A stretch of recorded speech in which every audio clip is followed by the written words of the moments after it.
তার ছেলেকে জোরপূর্বক কনভার্ট করে দেওয়া হচ্ছে এবং তাকে মাইক ধরিয়ে ছেলেটাকে বলানো হচ্ছে যে তুমি বলো, এফিডেভিট করে তুমি স্বেচ্ছায় এসেছো। ছেলেটা কাঁদতে কাঁদতে হ্যাঁ বলে মাইকটা দিয়ে দিচ্ছে। শুনুন আরেকবার, শুনুন এবং তারপর বলুন যে আপনি প্রস্তুত তো এরকম ঘটনা যদি পশ্চিমবঙ্গে ঘটে।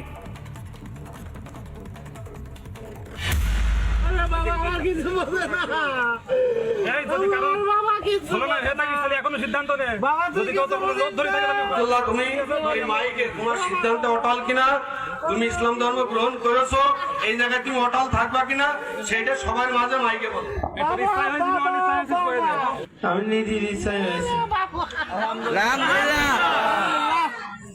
তুমি স্বেচ্ছায় সরকারে তুমি যেটা এফিডেভিট করিয়েছো জজ কোর্টে, সেটা আমি পড়ে শুনলাম।